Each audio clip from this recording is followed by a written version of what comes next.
I wanted to have you, Kevin, and Chuck on from Expert Electric to talk about the flashing amber lights. On the weekend, I shook my head and rolled my eyes as the story was done that we still do not have these flashing amber lights in school zones. Chuck, you brought the idea, I believe I'm right on this, you brought the idea to Kevin. You're in Kevin's ward. How many years ago was that now that you said, hey, Kevin, I think I've got a good idea here? I think it was about 6 or 7 years ago when I first brought the idea forward. And it's costing you, if it happens, and I hope it does, how much will this cost you? Well, I was basing it on 266 schools. I'm not sure if that's an accurate number, but it boils down to if you did the numbers of them putting in the poles and me supplying the beacons, it works about 10,000 schools, so about 2.6 million. So over the course a member of the city, yeah, sure.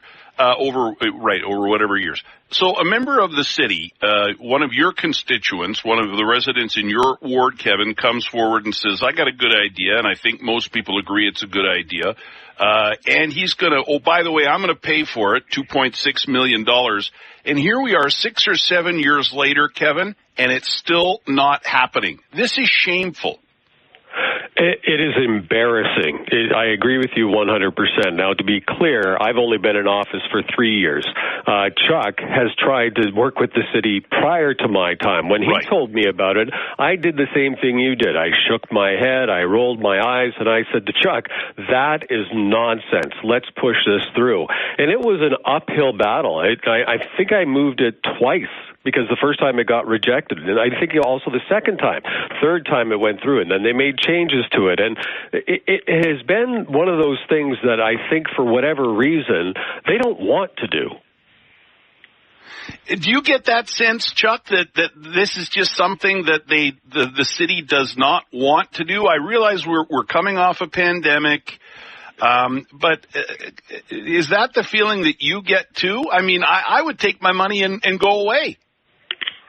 I think that, actually, it feels like I'm on a 311 call whenever I'm dealing with the city, because you just get beat up and tired. And it's just exactly the same. Anybody wants to experience frustration, phone 311 and see what the city's put in place to help people. It ain't helping nobody.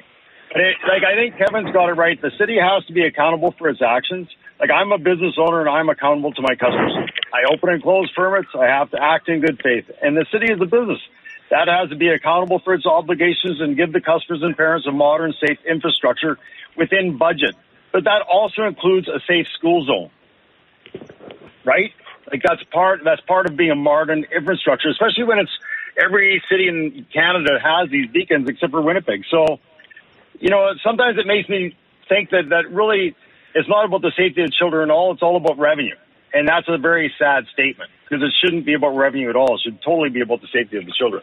Well, and I hear that from listeners all the time, that they say it's a cash grab. And you're right. You look at this example, and you really have to think, gee, maybe they're right. Maybe this is about revenue and not the safety of kids. I would hope that's not the case, but looking at this situation, you really do have to wonder if that's not the case. And then you had a deal, and then they said, hang on, new paperwork, sign this, and your lawyer said, hang on a second. Like, why are they trying to change the handshake agreement? Why are they providing you with new paperwork that they want you to sign?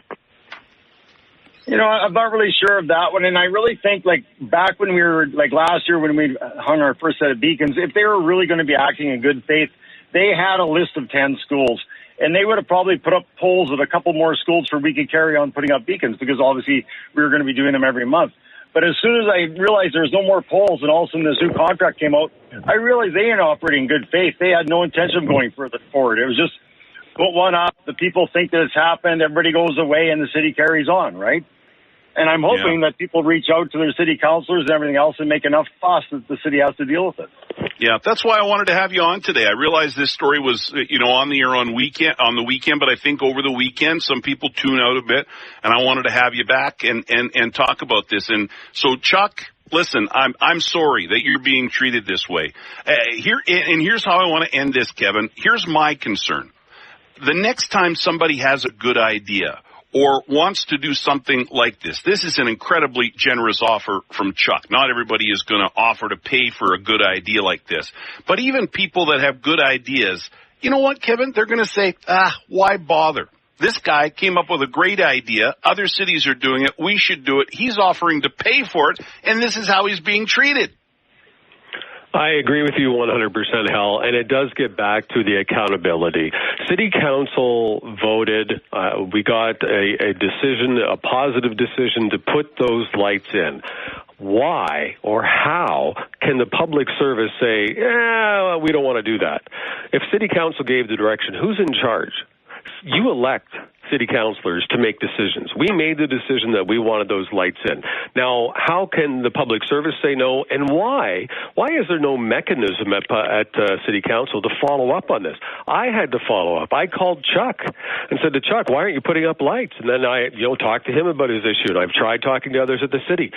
The problem is that the city is a lone wolf, I'm starting to feel, right? The public service is in charge. They don't really take direction as well as they should because we're not holding them accountable.